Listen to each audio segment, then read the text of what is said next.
Hey, this is Dave Benz, and you're listening to Jim on Base. Welcome back to another episode of the Jim on Base Show. For today's very special guest, we have on someone who spent 30 years in sports broadcasting. He's won multiple Emmys for his time broadcasting play-by-play for the voice of the Minnesota Timberwolves. He's literally done it all. Please welcome the great Dave Benz. Dave, thanks for coming on. Brian, thanks so much for having me, man. I know you've hit me up a number of times trying to get me to come on. My schedule's been crazy, but I've got a pocket of free time right now, so this worked out, and I'm happy to be part of the show. Yeah, excited to have you. And I thought maybe you had made it back home, but you're still in Florida, right? You're doing some broadcasting over there.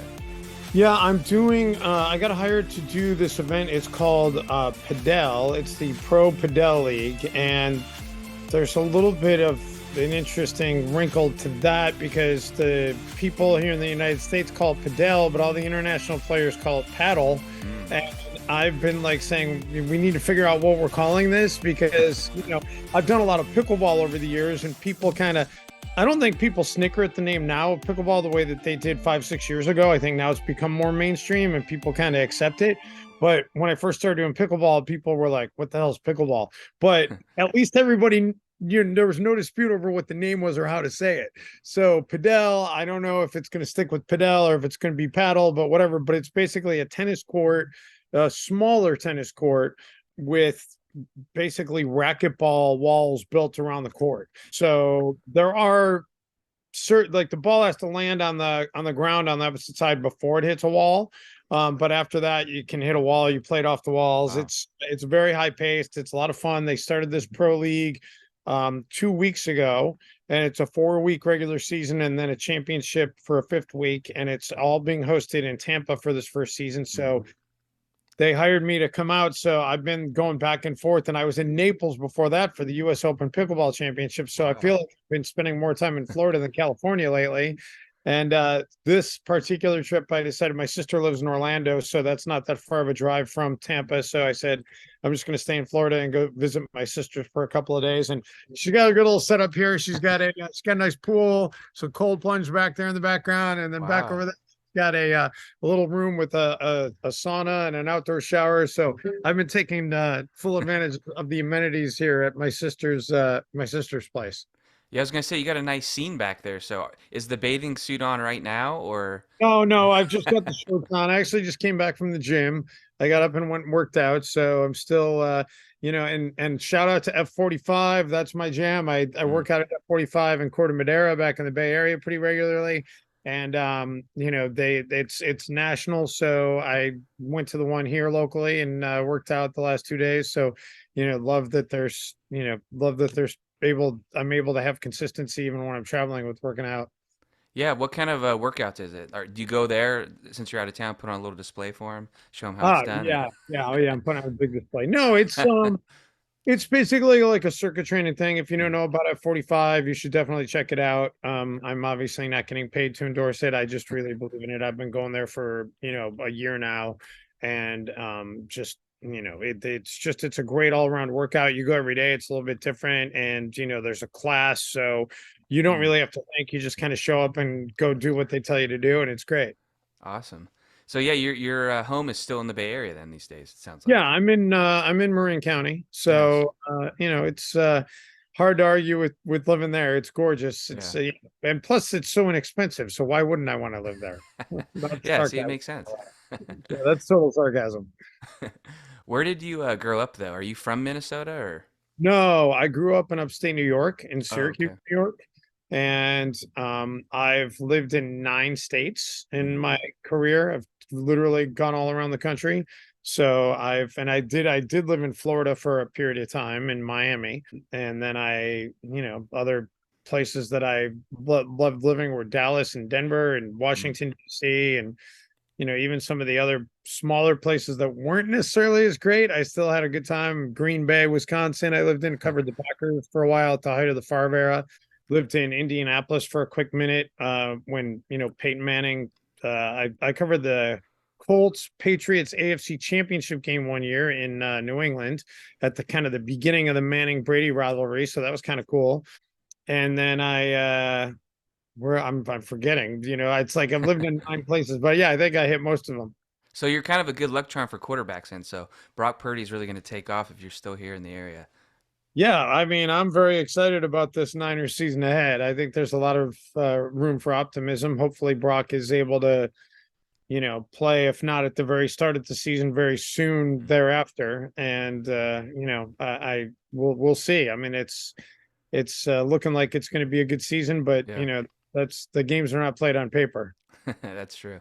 Well, you said you're staying at your sister's place. So did you have any other brothers or sisters growing up, or was it just you two?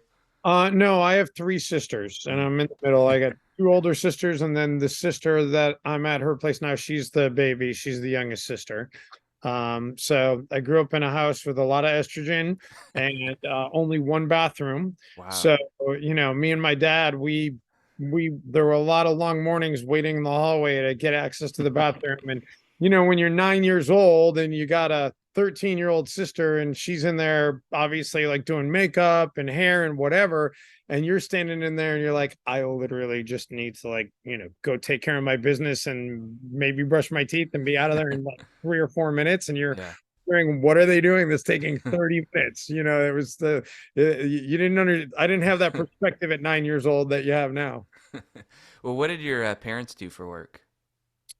My dad was a title researcher for an abstract company. Basically, whenever there was a sale of property, he would research the title to make sure that, the people selling it actually had ownership and that there weren't any disputes about the boundaries for the land and things like that. And he did that for a long time. And it's a job now that I don't know if that job even really still exists. I mean, I'm Mm. sure probably in some capacity it does, but it's obviously much easier because my dad he had to go to the courthouse and pull out microfilm and look things up. And now I'm sure it's just like doo doo doo, just look it all up on the computer and you're done in Yeah. 2 seconds. My mom was a stay-at-home mom all the way up until my youngest sister got into high school, and then she started working for the city school district in Mm. Syracuse where I grew up, and she ended up working there for, I mean, 20, 25 years and retired from there. But it was yeah, I grew up in a very middle class family. It was, not we were not, I mean, we were the definition of middle class families, right? We were not poor, but we were not rich. So it was just, we were right in the middle. Yeah. Good way to be. Yeah. Well, I mean, I wouldn't have minded being rich, but Well, when you get into broadcasting, it makes me think you have to have like a level of confidence, obviously talking. So, as a kid, were you kind of chiming into conversations with your parents, or did they kind of respect your opinions in a conversation wise? well, I think those are two different questions, right? Like, did I chime in? Hell yeah, I chimed in. I mean, my parents were always telling me to just to quiet down. I always had opinions. I always had things to say. Whether or not they respected my opinion, I mean, probably at some point they might have realized that I might be not completely ignorant on everything. But when your kid is telling you things, you're probably not going to really listen to that for a long period of time. But yeah, I always like to talk. I can still remember. It's funny you asked me about my dad, and I never knew that I wanted to go into broadcasting. But when you look back on your life and you see little signposts of things along the way, my dad would sometimes take me into his office on weekends. He'd have to go into work for an hour or two, and I'd go with him to the office, and there would be nobody in the office, just me and my dad. And I would go up to the receptionist area, and there was a microphone. And like it was one of those old school mics where you like push down the button and it was basically a PA that went through the whole building. So 7, 8 years old, I can remember going there and going up to receptionist area and pressing down the button on the microphone and just like jibber jabbering away about who knows what, but just like broadcasting through the entire building. And so, now I look back on it and I'm like, oh, of course I went into broadcasting. Yeah. That's where you got your first start, I guess, right? Yeah, I suppose. Yeah. Well, did you guys gather around like as a family back then and watch like the Tonight Show or any talk shows? Um, we did gather around as a family and watch TV. I don't really know that we watched a lot of talk shows. The one show that I do remember that we watched was, and I'm going to totally date myself because probably the majority of the audience is, that would remember this show is, probably not watching this podcast. But we would watch on Saturday nights. It would be a family deal that we would watch the Lawrence Welk show together. Okay. And in fact, I remember one of the things that I will always remember is I'm old enough to remember having a black and white TV, one of those big monsters with the rabbit ears. You had to get up and change the dial. You had to like get up to adjust the volume. You had to, adjust the antenna to get the pictures right. And we had three channels. There was it. It was 3, 5, and 9. 3 was NBC, 5 was CBS, and 9 was ABC.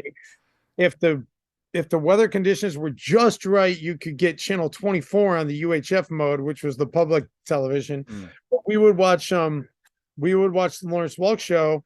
And I can remember one time when I was a kid, my aunt and uncle had gotten a color TV, and we were like, whoa, my God, it's color TV. And and for some reason, oh my God, look at this. Like Siri is always listening. She just pulled up the Lawrence Welk show for me. That's scary.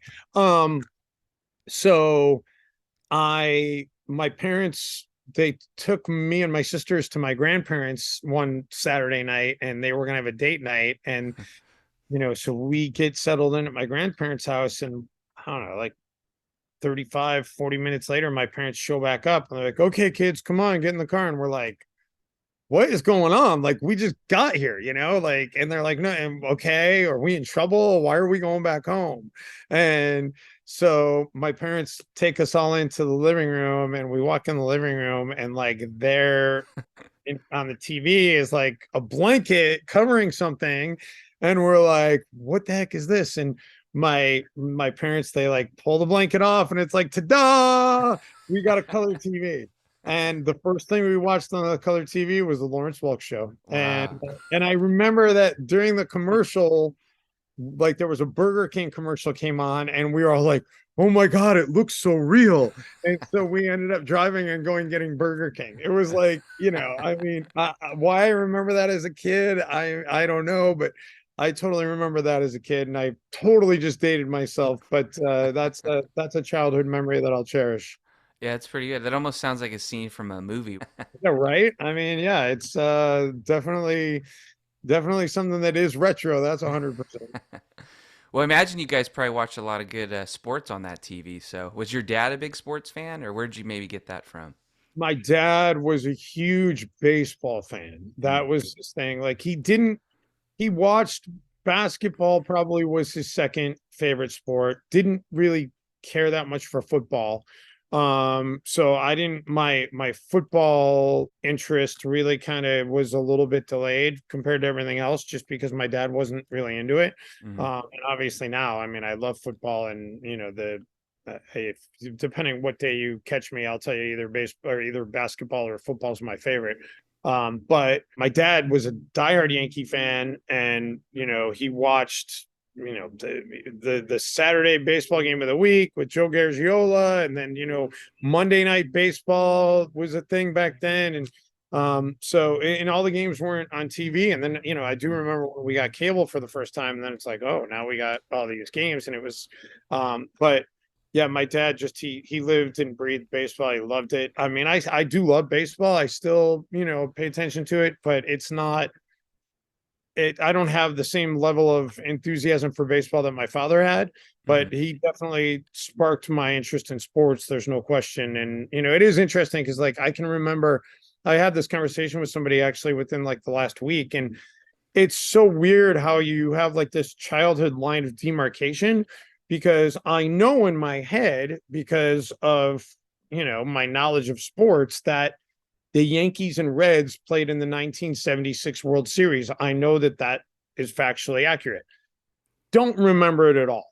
But I do remember the 1977 World Series between the Yankees and the Dodgers. Mm. And, so it's like, it's just kind of, and I was 7 in 76 and I was 8 in 77. And it's like, that's kind of where the lights came on for me, was in that between 76 and 77, because I remember, I can't say remember clear as day, but I definitely remember watching the 77 World Series with my dad.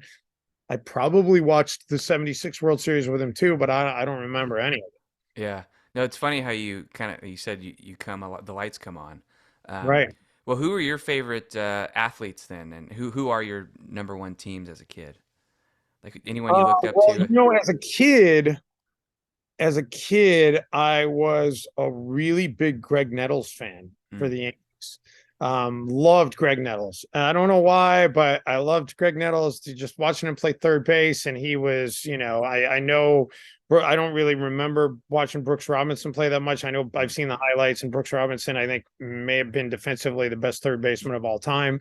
Um, but Greg Nettles was pretty damn impressive. I mean, the guy got everything. And, watching him in that 78 World Series backup Gidry, that was just something that I'll never forget. And I used to, when I was a kid, I can remember I would literally pull out the newspaper and look at the Yankees box score every day and be like, did Greg Nettles hit a home run last night? And I'd be so excited when he did. And I had his poster on my wall. And, so yeah, he was my kid, or my guy as a kid. And then when I got older, I don't know, I think it was kind of the perfect storm. Like, I became a teenager and I didn't necessarily want to just like be, a mini version of my dad. And we got cable. So the games were all on. And oh, yeah, they were really good. Like, the Mets became my team. And so I transitioned from being a Yankee fan to being a Met fan, much to the chagrin of my dad. Yeah. And I was a diehard Mets fan, man. And like watching Dwight Gooden pitch back in 84, 85, 86, like that was just, out of this world. He was so dominant. And the 86 World Series to me, game 6 of the 86 World Series to me will always be, one of the greatest sporting events that I've ever watched, and the roller coaster of emotion and watching the ball go through Buckner's legs, man. I could look my sister, whose house I'm at right now. I was actually watching that World Series with her on TV. And I can remember her and I, like, after that ball went through Buckner's legs, we were like jumping up and down on the furniture. We were going crazy. So that was a highlight. And I didn't, my football team as a kid, when I finally did discover football, was the Redskins. My dad didn't really care much for football. My godfather commuted back and forth to DC for work a bunch, and he brought me some Redskins gear. And again, we're talking early 80s, the Hogs and Riggins and Theismann and Art Monk and the Fun Bunch and Daryl Green. And it's like they were really good. And because they were so good, they were on TV a lot. Mm. So I became a Redskins fan in football, and I was a diehard Redskins fan for a long, long time, until probably when I moved to the Bay Area. My previous job before moving out to San Francisco to work for then Comcast Sportsnet, and now obviously NBC Sports Bay Area, I was working in DC and I covered the Redskins. And I will just say that I had two differently polarizing experiences. One was getting to cover Joe Gibbs, Mm. a second go round with the team, and you could not meet a better human than Joe Gibbs. I mean, the guy is just an amazing person, an amazing coach, and loved covering him. But after he stepped down, and then they had this carousel of, Jim Zorn came in, and I don't even remember who followed up Zorn, but it was like, let's just say that I'm not, as the majority of now Commanders fans are, I'm not disappointed that Daniel Snyder is no longer the owner of the team. So I'll just say that my experiences with him and the things that I saw while I was in DC made me really question whether or not I wanted to be a Redskins fan still. And and that team, opposite of all the other teams that have been good. The team was not good. I moved to the Bay Area. It's like, okay, now I'm on the other coast, and I don't really care much for the Redskins owner. The team is terrible. I'm out here covering the Niners. I was doing all the Niners shows, so I just kind of felt like, you know what? I don't give a waiver on, trading in your fan card very easily, but I felt like the circumstances were right that I earned a waiver. So I just kind of became a Niners fan, and I've been a Niners fan ever since. Are you a, Knicks fan then, or? The NBA is a weird animal for me because I honestly have been over the years kind of, I don't want to say necessarily a fair weather NBA fan, but um I never really had a diehard team when it came to the NBA. Depending on what phase of my life you caught me when I was a kid, and it was, the Lakers and Celtics rivalry, I was all Celtics all the way. I can remember watching, the Celtics Lakers finals on a black and white TV in the garage with my dad because it was summertime and it was nice. So we'd sit out in the garage. And I was all about the Celtics. And then I migrated into becoming a Detroit Pistons fan, and I had the Isaiah Thomas jersey, and I loved the Bad Boys, and watching them. And then I transitioned into becoming an Orlando Magic fan when Shaq was on the Magic, and Shaq and Penny, and like they were so fun. And and then I kind of became a Knicks fan, and during the John Starks and Charles Oakley and Charles Smith and Patrick Ewing, and so they were fun. And but I also then really liked watching the Bulls because who doesn't like watching Jordan? So my allegiances in the NBA have really been all over the map. I've been in the Bay Area long enough now that I mean, who's not a fan of the Warriors? I mean, Yeah. while I was during my 10-year run of with the Timberwolves, obviously that was the team that I, wanted to succeed, but I was always, and then I lived in Miami for 3 years, and I covered the Heat 99, 2000, 2001. And, so and a lot of the people that worked in the Heat organization during the years that I was there are still there. So I still and I became friends with Eric Spoelstra back while he was still the Heat's video coordinator. We used to go out and have drinks together back in the day. Wow. So I would say my NBA allegiance current at this present time is probably Miami and Golden State, and it would have been really interesting to see them play in the finals against Yeah. each other. It almost happened last year, and kind of almost happened this year, I guess, but not really. But the Nuggets will be fun. Obviously, it looks like it's going to be Heat Nuggets. That'll be a whole lot of fun. But yeah, I've been all over the map with that. And then hockey, I've never really had a hockey team. I did when I was in DC for about a year and a half, as I mentioned, and I was there when they signed Ovechkin to his 13-year contract. I went and covered the press conference, and so I became a Caps fan. And I wouldn't say I was a hardcore fan, but that kind of became my team because I really loved watching Ovechkin. So I guess at the end of the day, I'm probably still like, Ovechkin's still playing at a high level, and he's still playing for the Caps. So, I'll tune into an occasional Caps game and still root for them, but don't really have necessarily a hockey team. But man, the covering that.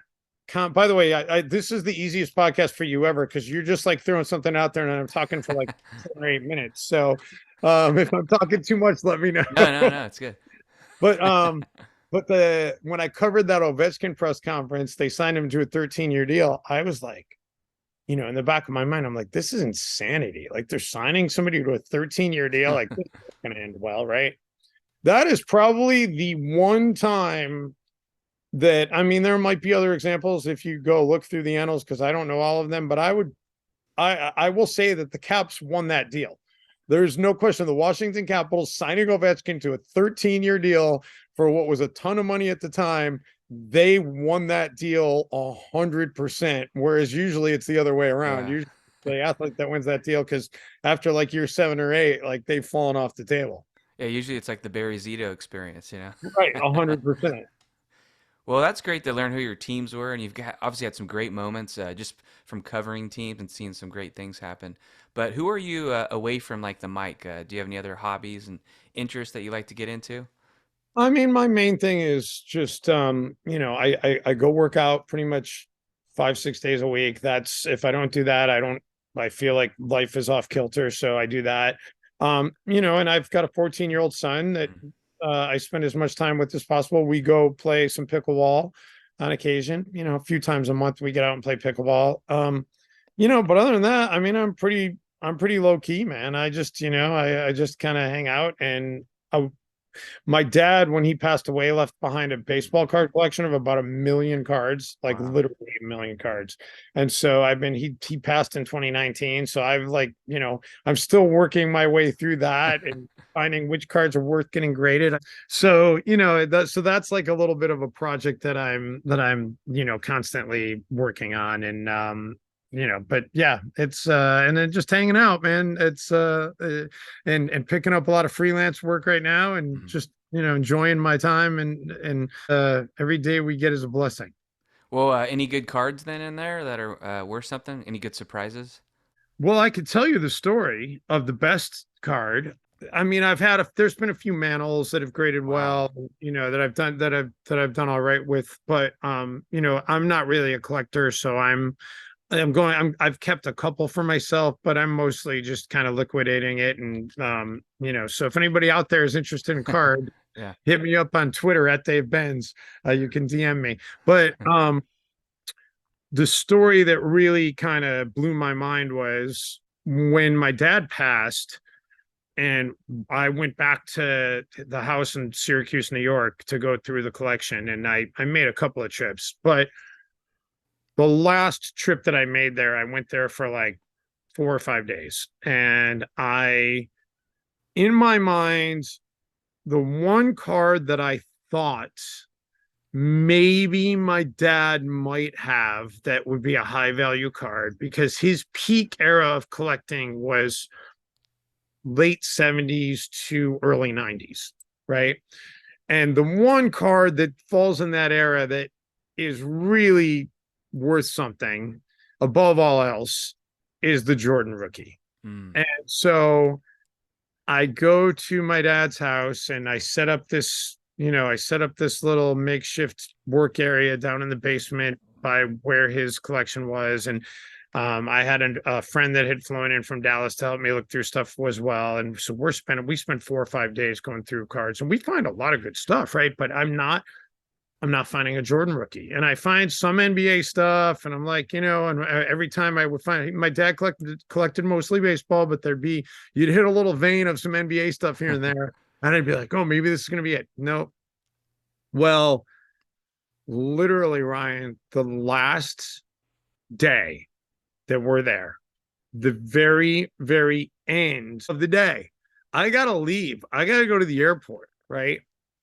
And the entire time I had set up like a card table, and there was a storage bin that I had pulled over that I had been using as a little mini, like, just a little mini stand to put my laptop on, and my phone with my phone charger. And I had my little Bose speaker there playing. So I had everything on this little storage bin, right? And I gathered everything up. I'm going to leave. I'm like, didn't find the Jordan rookie, but, found a lot of really good cards and whatever. I'm getting my stuff together to go leave, and I realize, oh shoot, it's a podcast. Yeah. And I left my phone charger downstairs in the basement.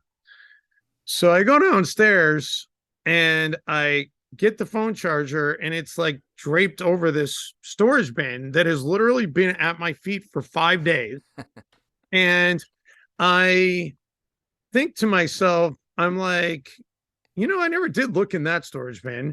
And then I say, I don't have time. I gotta go. I'm gonna miss this flight. Like, whatever. So I start to go back up the basement stairs, and I'm not gonna sit here and say, like, oh my God, my dad was communicating to me from the other side. I don't know what it was, but there was something that just overwhelmingly told me, you gotta go look in that storage bin. It's been at your feet for 5 days. You gotta go open it. And so I go back and I open up the storage bin as my sister's yelling at me upstairs, come on, we got to go. And I go and open up the storage bin and I look and I see that there's like some starting lineup figures that my dad had collected that were on the top of it. So it didn't really look like there was much in there. I just pushed some of those away and I look and see and there's some boxes of cards and I see like 1987 Fleer NBA, 1989 Fleer NBA, and I'm like, damn, there's like NBA cards in here. And I'm like, so, and the Jordan rookie is in the 86 Fleer set, which is obviously that wasn't his rookie year, but there were no basketball cards produced his first 2 years in the league because Topps had the deal and then they let it expire and they didn't produce cards. And Fleer picked it up in 86 and put out a set. So the 86 Fleer set is really valuable in and of itself because not only does it have the Jordan rookie, but it's got the Ewing rookie, and I think it's got the Olajuwon rookie. Wow. It's got a bunch of rookies in it because it basically three Mullins rookie. There's 3 years worth of rookies in that one set. So anyway, I'm like, oh, whatever, and blah blah blah, and I move away these boxes, and at the bottom of the bin, there's a 3-ring binder and I pull out the 3-ring binder and I look on the spine and there's a sticker and it says 1986 Fleer. And I'm just like, no freaking way. And I couldn't even look at it. I just was like, okay, I just threw it in my bag and I was like, I'll look at this later. And so after I got to the airport and I got situated, I like pulled it out and I looked at it and I was like, sure enough, it was the complete 86 Fleer set with the Jordan rookie. And I was just like, you've got to be freaking kidding me. Like it was literally the last thing I looked at the last moment when I was leaving town and not coming back. And it was just like my sister was going to like move everything to a storage unit and liquidate some stuff. And had I not found it right then, I don't know if I would have found it. It just to me that was amazing. And the I think it graded it a 7.5, which was not amazing, but it was good. And it ended up being that card itself ended up being worth a few grand. But if it had been like a 9, a 10 is worth 7 figures, a 9 is worth 6 figures, but 7.5 was not too shabby. Wow. Now, do you keep those cards or do you sell them? I did sell the Jordan rookie because my sisters also, I all the cards didn't just belong to me. So, I'm liquidating the collection and my sisters are sharing in it. And, so I did not really, I would love to have a Jordan rookie, but I really didn't love to have it enough to have to buy out my sister's portion of it so it could sit on a shelf somewhere. That's awesome.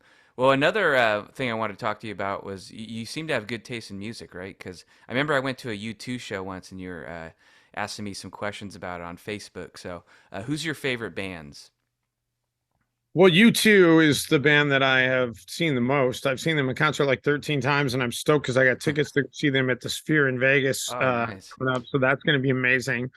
Um, I'm a classic rock guy at heart, Springsteen, AC/DC, Def Leppard, bands like that. But I really do like EDM now. I listen to a lot of EDM. I will tell you that if you wanted me to name like bands, that would be a little bit tough. Like, but I have a lot of friends who send me playlists, so I'll listen to that. And I'll listen to pretty much anything. I mean, my sister likes country. She had country on here last night. I don't love country, but I do think that some of the country's okay. But yeah, at the end of the day, I'm definitely more of a classic rock guy. That's definitely kind of where you'll find me when I put on music. I think was that one of your first jobs, like kind of in the broadcasting realm, was a classic rock Yeah, producer or DJ? I was the morning show producer at a classic rock station in Syracuse, and that was the first job that I ever got a paycheck in, and it was the first job I ever got fired from. So, and that was my own stupidity that I got fired. I was they wanted me to be there at 4:30 in the morning, which because they went on the air at 6, and I had to go get things ready for the show, and I was in my early 20s, and I had a lot of late nights at the bar, and eventually I started getting there later and later, and they finally were like, "Yeah, we can't have you showing up at 5:45." And that the day they called me in and gave me the come to Jesus meeting, the next day I showed up at 6:30. That was my last day. I framed my last paycheck from them for a while, and I hung it on my wall and said, "Don't ever do this again." Like I literally wrote that on there, and it was, I'm not proud of that moment, but it actually was a good experience to go through to realize, like, hey, you know what? If you really want to be serious and make it in this industry and have a career, you can't F around, man. You got to like take it seriously. So that was a good overall. It was a good thing that happened to me. Yeah. Well, you had 10 years with the Timberwolves, right? So I was thinking basketball's got to be the hardest sport to broadcast. I've had Tim Roy on, and I've always just noticed there's no time to space out. You got to be dialed for the whole game, and it's such a fast-moving game. I mean, I've never called. Well, that's not true. I did call hockey once, and thank God there's no tape of that existing anywhere. Because I will tell you, this small market station that I worked for in Utica, New York, in my first full time job, they did a hockey game of a minor league team there, and they had me do play by play, and I mean, it was bad, Ryan. I was like, "Oh, there's an icing penalty," and then at the end, I go, "And that's the ball game." Like, it was not good. But I would say I think hockey's got to be the hardest. You've got, line changes coming in. You got all these players with, I mean, not that the NBA doesn't have tough names, but at least you're not having, a fast break down the court and all of a sudden there's five different guys out there. Yeah, So, and doing the NBA on radio with what Tim does, I'm sure it's completely a different skill set to do. And I think any good broadcaster can make that transition and do both. I'm sure Tim, has done TV and has done it at a high level, but when you're on radio, you're going da da da da da da da da because you've got to tell the people, you got to be visually, the eyes for people and do it with your voice. Whereas when you're on TV, people can see what's happening, and it would not be a good broadcast if you sat there being like, okay, Anthony Edwards brings the ball across midcourt, now drifts off to the left wing, hands it off to Towns now drives to the top. You're not going to do that because like your people are seeing that. So yeah, but it is, you do have to stay on your toes, no doubt. Well, one thing I've always thought's interesting, I don't know why I noticed this, but the broadcasters used to be like courtside when it came to NBA. Now I've noticed at least the Warriors, they seem to be up in the middle level ever since COVID. Do you know why that is? Why do you think it is? I don't know, because I know the TV guys are still on the court. I mean, the TV guys are on the court for national, but this is why right here. Sponsors and stuff. No, More because seats. yeah, because those are high value seats. The Ah, teams would rather sell. They don't want to give a courtside seat at center court to their broadcast rights holders anymore because they could sell those seats, especially a team like the Warriors. They could sell those seats for on an average night on a February game against Cleveland, they could still probably sell those seats for 5+ figures. yeah. So at the end of the day, it's all about the Benjamins. There's been a lot of conversations. I'm not going to name names, but I will tell you that some heavyweights within the play-by-play industry have jointly made a plea to Adam Silver to step in and mandate where the broadcast positions need to be, Mm. because the teams it's kind of been like, the way the states were handling COVID, like everybody's got a different policy. And every team is operating under their own set of rules for that. And there's no consistency, and that hurts the product. And at the end of the day, sure, you got 41 home games, and to put the broadcasters there, it normally is 4 seats that they take. You got a stat guy, you got a stage manager, you got play-by-play and color. So you got 4 seats, and times up by 2 because you got home and road. So you got 8 seats. You're giving up 8 seats. If you're selling those for an average of 10 grand a piece, that's 80 grand times 40 games. You're looking at $3 million. Like, that's a lot of money. But at the same time, what is the value of having the broadcast be the highest quality for the thousands of people, if not hundreds of thousands of people that are watching it on TV. Yeah. So moving the broadcasters up off the floor is, and it's not only necessarily about perspective, it's also about when you're on the court during a timeout, if something happens, you can call an official over and ask for an explanation. You can talk, you can grab an assistant coach and be like, hey, like you can get nuggets that you're not going to get otherwise. Karl Anthony Towns would come over at times when I was calling the Timberwolves, and he'd come over and seek us out because he wanted to tell us something that was happening in the game that he wanted us to keep an eye on. Like, so you're not going to get that stuff if you're up at the top of the first section. Yeah. Well, that answers my question. And then my last one, then we'll end it here. You've always had the great hair. So how often do you get the haircut? Is it every 2 weeks? What's the strategy behind it? Actually, I'm going to get a haircut. That's why I need to. Okay. I have a haircut in 45 minutes. I'm not even kidding. That's where I'm heading. So right. I get the haircut. I get it touched up about every 2.5 weeks or so. Yeah, there's a lot of hair there, man. There's a lot. And honestly, this time it's not super long, but I need to go get a cut just because it's so thick and it's kind of a little bit out of control. I got a lot of product in it right now, but I want to kind of go get it thinned out. So I'm going to go do that. Well, we don't want you to be late to the haircut. So Dave, thanks for coming on. And hopefully one of these days I'll see you around the Bay Area or something.